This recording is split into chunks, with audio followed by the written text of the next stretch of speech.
आप देख रहे हैं सिटीजन वाइज, मैं हूं शब। सिटीजन वाइज में वक्त हो चुका है दिन भर की तमाम खबरों पर नजर डालने का। तो देखते हैं क्या है आज की खबरों में। संसद में आज केंद्र सरकार वक्फ संशोधन विधेयक पेश करेगी, जहां दोपहर 12 बजे बिल पेश होने के बाद 8 घंटे चर्चा का समय किया गया। 4 घंटे 40 मिनट एनडीए के सांसद अपनी बात रखेंगे, जहां बाकी वक्त विपक्षी सांसदों को दिया गया। संसदीय कार्य मंत्री किरेन रिजिजू चर्चा की शुरुआत करेंगे, जहां बीजेपी, कांग्रेस, जेडीयू, टीडीपी ने अपने सांसदों के लिए व्हीप भी जारी किया है। हमारा एहसास है कि जेपीसी महज एक फरेब है और एक धोखा है, और ये मुस्लिम दुश्मनी की बुनियाद पर ये बिल लाया गया है। मुसलमानों को इकोनॉमिकली और रिलीजियसली एक तरीके से गोया के दूर करने के लिए और उनको एक साइडलाइन करने के लिए ये कानून लाया गया है। गुमराह करने की एक साजिश चल रही है। मैं ये समझता हूँ कि आज भी इस हिंदुस्तान में जो लड़ाई शुरू की गई है, ये लड़ाई आज शुरू हुई है, खत्म नहीं हुई है। जितने भी डेमोक्रेटिक सिस्टम हैं उसमें हम ये लड़ेंगे, और जो लोग हमारे बिल की हिमायत कर रहे हैं हम उनका एहसान मानते हैं और मानेंगे, और जिन लोगों ने हमारे आज मुखालफत की है उनके साथ अब हमारा रवैया क्या होगा ये आने वाला वक्त बताए। एतराज़ात जो हम लोग करते हैं उसकी बहुत सी वजूहात हैं। वक्फ बोर्ड की रुकनियत यानी वक्फ बोर्ड क्रिएशन करने में जो तब्दीली की गई दफा 14 के अंदर, अब सीईओ के ओहदे पर मुसलमान ऑफिसर का तकर्रुर नहीं होगा। बी, कोई जायदाद वक्फ है या नहीं उसके बारे में फैसला दफा 44 के मुताबिक अब तक इस बाब में सर्वे कमिश्नर, अदालती कार्रवाई और मुख्तलिफ हुक्काम की कवानीन साजी को इख्तियारात हासिल थे। ये निज़ाम अब बिल्कुल दिरहम बरहम और तहस नहस हो गया है। इस तरमीम के बाद वक्फ का इंतजाम अब मुसलमानों के हाथ से ले लिया गया है और इसको हुकूमत के हवाले कर दिया गया है या ऐसे इदारे के सुपुर्द कर दिया गया है जो कि बुनियादी तौर पर मुसलमानों का इदारा नहीं है। सी, वक्फ कानून में बुनियादी तब्दीलियों पर हमारे एतराज़ात क्या हैं? नंबर 1, वक्फ बराए इस्तेमाल, वक्फ बाय यूजर 3B उसको खारिज कर दिया गया है। नंबर 2, वक्फ की तश्कील, वक्फ के क्रिएशन करने के लिए प्रैक्टिसिंग मुसलमान का होना शर्त, ये शर्त लगा दी गई है जो कि गलत है हमारे नजदीक। नंबर 3, वक्फ के क्रिएशन करने में, वक्फ की तश्कील में दफा 3A2 उसके बाइस विरासत के हकूक को खत्म कर दिया गया है। नंबर 4, दफा 3C का इजाफा, जिसके मुताबिक कलेक्टर या कोई मुतय्यन ऑफिसर यह फैसला करेगा कि कोई जायदाद हुकूमत की है या वक्फ की है। नंबर 5, दफा 3C2 उसके तहत में यह शख्स कि जब तक कि ऑफिसर फैसला न दे उसे हुकूमत की जायदाद तस्वुर किया जाएगा, वो गवर्नमेंट प्रॉपर्टी रहेगी जब तक कि डिसीजन नहीं हो जाए। नंबर 5, लिमिटेशन के कानून से वक्फ जायदाद मुस्तस्ना थी उसको हटा दिया गया है। इससे वक्फ का तहफ़्फ़ुज़ हमेशा के लिए खत्म हो जाएगा। यानी 12 साल से ज्यादा जिन वक्फ जायदादों पर कब्जा है पूरे हिंदुस्तान में, उन सब के मालिक जो काबिल है वही हो जाएंगे। नंबर 7, दफा 104 का खात्मा, जो कि वक्फ जायदाद के इस्तेमाल के मकसद से मुताल्लिक है।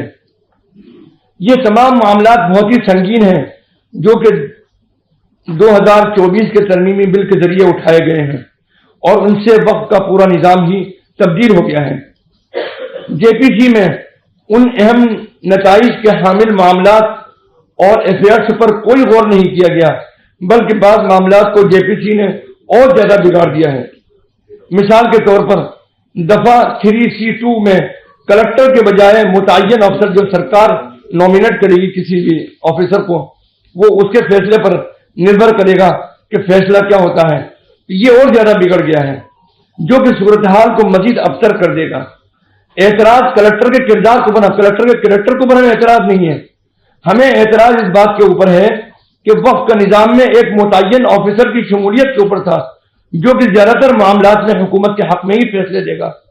जेपीसी ने वक्फ बाय यूजर, वक्फ बराए इस्तेमाल और लिमिटेशन के बारे में जो तजावीज़ पेश की हैं उनके मुताबिक आइंदा उस पर अमल होगा, ये हमारे लिए बहुत ही खतरनाक है। इससे वक्फ के तहफ़्फ़ुज़ में कोई मुस्बत नतीजा बरामद नहीं होगा, क्योंकि हर तरमीम पर अमल आइंदा ही होता है। लिहाजा ये तजवीज़ जो है बेमाना है। ये कहना कि अब उस पर जो वक्फ बाय यूजर आइंदा उस पर ये कानून लागू होगा।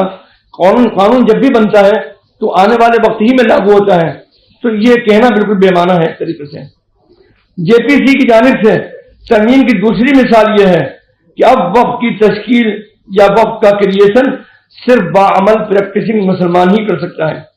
ये मेरे ख्याल में हमारे मजहब में, हमारे दीनी उमूर में बिल्कुल बराह रास्त मुदाखलत है। ये उनको तय करने का क्या हक हासिल है कि कौन प्रैक्टिसिंग मुस्लिम है? वो कैसे तय करेगी गवर्नमेंट के गौर में कि वो प्रैक्टिसिंग मुसलमान है या नहीं है? इसका कौन सा पैमाना है हुकूमत के पास में? और पैमाना हो भी जाए तो उसको क्या हक हासिल है ये कहने का? जेपीसी ने यह भी इजाफा किया कि वाकिफ को जाहिर करना होगा कि वो इस्लाम पर कारबंद है। जेपीसी ने इस शर्त को बदतर बना दिया है। असल एतराज ये था कि वाकिफ के मुसलमान होने की शर्त से मसाइल पैदा होंगे, लिहाजा उस शर्त को हज़फ कर देना चाहिए। एक और मिसाल ये है कि दफा 32A(2) में तरमीम की गई है, जिसके मुताबिक वक्फ अलल औलाद की तश्कील के बाइस वरसा के हकूक विरासत में खत्म हो जाएंगे। एक तरीके से एतराज इस दफा पर था कि अब से जेपीसी ने यह इजाफा कर दिया है कि कानूनी हकूक के मालिक किसी शख्स के कानूनी हकूक से इस अमल से मुतासिर नहीं होंगे। इन मिसालों से ये बात वाज़ेह हो जाती है कि वक्फ तरमीमी बिल से जो निज़ाम जरम बरम हुआ है उस पर मौजूदा वक्फ कवानीन की रोशनी में नज़रसानी होनी चाहिए। ये हमारा मुतालबा है। जेपीसी ने इन उमूर से कोई सरोकार नहीं रखा है और ज्यादातर दफात और शराइत बिजनसी बरकरार है, बल्कि जैसा कि हमने आपसे कहा कि जो उनकी अमेंडमेंट आए हैं, जो उन्होंने अप्रूव किए हैं, उससे ज्यादा मामला कॉम्प्लिकेटेड हो गया है। हमारा एहसास है कि जेपीसी महज एक फरेब है और एक धोखा है, और ये मुस्लिम दुश्मनी की बुनियाद पर ये बिल लाया गया है। मुसलमानों को इकोनॉमिकली और रिलीजियसली एक तरीके से गोया के दूर करने के लिए और उनको एक साइडलाइन करने के लिए ये कानून लाया गया है। जेपीसी ने इन उमूर से कोई सरोकार नहीं रखा। ज्यादातर दफात और शराइत बिजनसी बरकरार है। हमारा एहसास है कि जेपीसी महज एक फरेब थी। बुनियादी उमूर की रोशनी में वक्फ कानून में की इस्लाह होनी चाहिए थी और हमारे मज़कूरा बाला मारूदात में से किसी को भी पेश नजर नहीं रखा गया जो कि उनको रखना चाहिए था। ये बात मैंने बहुत मुख्तसर अंदाज में आप सब हज़रात के सामने पेश की। ये पॉलिटिकल बिल है। ये वो बिल है जो हिंदुस्तान की तारीख में मुसलमानों को इससे बड़ा अजाब कभी नहीं आया। बाबरी मस्जिद की शहादत हुई, एक मस्जिद का मसला था। आज जो बिल आ रहा है जिसको पास करने जा रहे हैं, ये हिंदुस्तान में मुसलमानों के लिए इससे बुरा दिन कोई मुमकिन नहीं है। हमारी जायदादों को लेकर जो झूठे इल्जाम लगाए गए, ये कहा गया कि जैसा भी कासिम रसूल इलियास साहब ने कहा कि जमीन पे हाथ रख दो, वो वक्त की जमीन है और लाखों एकड़ जमीन इनके पास है। आपको ये मालूम है कि ज्यादातर जमीनें वक्त की या तो कब्रिस्तान है या मसाजिदें हैं, खानकाहें हैं, और इसके अलावा जो बाकी जमीनें बची वो गवर्नमेंट ऑफ इंडिया ने आसार कदीमा के नाम से कब्जा की हुई और 25% जमीनें गवर्नमेंट ऑफ इंडिया ने वक्त की कब्जा की हुई। थोड़ी सी जमीनें हमारे पास हैं जिसकी आमदनी से हम मस्जिदों के इमामों के तनख्वाह निकालते हैं, और ये भवन पैदा किया गया कि ये कम्युनिटी इतनी बड़ी, इतनी दौलतमंद है, इनको ये तक नहीं मालूम है कि जब आप वक्त कर देते हैं, इन्होंने ये कहा है गवर्नमेंट ने कि हम बहुत फायदा करने वाले हैं, इनको ये तक इल्म नहीं है कि जब वक्त किया जाता है तो जो वक्त करता है उसकी ईमा होती है, उसकी विल होती है कि ये जमीन हम दे रहे हैं स्कूल के लिए, मदरसे के लिए, क्या आप वहां 5 स्टार होटल बनाएंगे? हमारे उसकी बेसिक मकसद को खत्म करना चाहते हैं। उस मकसद को खत्म करने के लिए काम किया जा रहा है। ये कहा जा रहा है कि इसमें बहुत गरीब लोग जो हैं और उनको फायदा होने वाला है। मैं पासमानदा और अशराफ की बात नहीं करता हूं, लेकिन इन लोगों ने ये शुरू किया। आप मुझे बताइए कि वक्फ की जमीन कोई गरीब आदमी दे सकता है? वक्फ की जमीन जो है वो वही दे सकता है जिसकी हैसियत है, और वो अपनी हैसियत से निकाल के कुछ चीजें देता है, अल्लाह के नाम करता है और कहता है कि इससे हमारे गरीब भाइयों को फायदा हो। कहा यह जा रहा है पार्लियामेंट के अंदर कि साहब इससे बहुत फायदा होगा गरीबों को और पासमानदारों को। गुमराह करने की एक साजिश चल रही है। मैं ये समझता हूं कि आज भी इस हिंदुस्तान में जो लड़ाई शुरू की गई है, ये लड़ाई आज शुरू हुई है, खत्म नहीं हुई है। जितने भी डेमोक्रेटिक सिस्टम हैं उसमें हम ये लड़ेंगे, और जो लोग हमारे बिल की हिमायत कर रहे हैं हम उनका एहसान मानते हैं और मानेंगे, और जिन लोगों ने हमारे आज मुखालफत की है उनके साथ अब हमारा रवैया क्या होगा ये आने वाला वक्त बताएगा। हम इनके हुक्के पानी बंद कराएंगे, और वो हजरात, वो मुसलमान जो अपने ओहदे के खातिर इन लोगों के साथ हैं, उनके साथ हम लोग कोई न कोई फैसला करेंगे। ये मत समझिएगा कि ये लड़ाई सिर्फ उलमाए कराम का लड़ा है। मुसलमान, एक गांव का मजदूर, उसका भी दिल हिल गया, और एक ब्यूरोक्रेट्स और एक फौजी और एक वो भी मुसलमान, वो भी समझ गया है। हमें अभी यकीन है कि एक बड़ी तादाद हमारे साथ गैर मुसलमानों की है, उनके एहसानमंद हैं। हम उनके साथ मिलकर लड़ेंगे, और ये जो इन्होंने तमाशा शुरू किया मोदी और शाह ने, उसका मकसद ये है कि तुम इस मुल्क में इस तरह से रहोगे कि तुम्हारी जायदादें भी हम छीन लेंगे, तुम्हारी मसाजिदें, तुम्हारी खानकाहों पर हमारा कब्जा होगा, हमारा आदमी बैठेगा, जैसा अभी हमारे सेक्रेटरी जनरल ने कहा, वो फैसला करेंगे। इसको मंजूर किया जा सकता है? हिंदुस्तान की तारीख में इससे बदतरीन दिन कोई नहीं आया। लेकिन ये मत समझा जाए कि ये कौम मर गई है। हम शुक्र भी करते हैं मोदी साहब का कि उन्होंने हमें जगाने की कोशिश की है। अभी तक हमारे बच्चों को लिंच करते थे, हम इसलिए चुप थे कि उसका बच्चा मारा गया, मेरा बच्चा तो बच गया।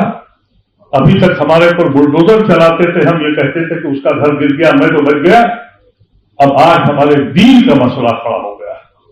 आप याद रखें, और आपकी मदद हमें चाहिए, इसलिए कि जो सहाफी इंसाफ नहीं करता, सहाफी का तो मतलब यह है कि अगर वो सच में कलम चलाए तो हवा के रुख बदल देता है, लेकिन अगर वो बेईमान हो जाए और नाइंसाफी दिखाए तो जमीन पर बोझ हो जाता है। मुझे तवक्को है कि आप इस मसले को इस अंदाज से मत लीजिए। मैरिट का जहां तक सवाल है, जो जेपीसी बनाई गई थी, एक एक चीज बता दी गई कि यह गैर कानूनी है, संविधान के खिलाफ है, लेकिन मेजॉरिटी का जोम किसी एक की भी से बात नहीं मानी गई। आज होने वाला क्या है? आज नीतीश कुमार की तरफ से एक प्रपोजल आएगा कि हमने ये चीज कर दी है, और वो ये कहेंगे कि हमने मान लिया, हमारी बात पूरी हो गई। एक नायडू की तरफ से आएगा, ये ड्रामा होने जा रहा है पार्लियामेंट के अंदर, और अपने को जो लोग सेकुलर बता रहे हैं इस बिल की सपोर्ट के बाद, वो आज उनका सामना खुल गया है, उनका मुंह बिल्कुल वाजे हो गया है कि वो सिर्फ और सिर्फ एक मखसूस कौम को इसकी औकात दिखाने के लिए बिल ला रहे हैं। ये बिल्कुल वाजे अल्फाज में मैं आपसे कह रहा हूं, कोई लगी झुकड़ी नहीं है। और ये मत समझे कोई आदमी कि आज लड़ाई हम हार गए। आज से हमने लड़ाई शुरू की है, और हम सब लोग अपने हिंदू भाइयों को, सेकुलर भाइयों को जो आइडिया ऑफ इंडिया में बिलीव करते हैं, उन सब की तरफ देख रहे हैं, और उनकी तरफ हाथ उठा के कह रहे हैं कि इस मुल्क को बचा लो, ये मुल्क खतरे में है, इस मुल्क में आईन खतरे में है। हमारे नाम पर हमको उठाकर तुम इस मुल्क के आईन को तोड़ रहे हो। ये ऐसा मसला है जिस पर हर समझदार इंसान को आगे आना चाहिए। किसी के मजहबी मामलात में आप डालकर, और सिर्फ इसलिए कि कानून को तोड़ दें, संविधान के पड़क से उड़ा दें। आइडिया ऑफ इंडिया ये नहीं है। हमें आइडिया ऑफ इंडिया को बचाना है। जितनी जमहूरी तरीके हैं उस पर हम अमल करेंगे, अदालत भी जाएंगे, और हम उस वक्त तक नहीं बैठेंगे जब तक कि ये काला कानून वापिस नहीं होता, और जिन लोगों ने साजिश की है उनको हम इलेक्शन में और दुनिया में दिखा देंगे कि तुम मुल्क के दुश्मन हो, समाज के दुश्मन हो, इस कॉन्स्टिट्यूशन के दुश्मन हो। तो थी आज की अहम खबर। ताजा खबरों के अपडेट के लिए जुड़े रहिए हमारे साथ सिटीजन वॉइस पर। हमारे चैनल को लाइक, शेयर और सब्सक्राइब करना ना भूलें।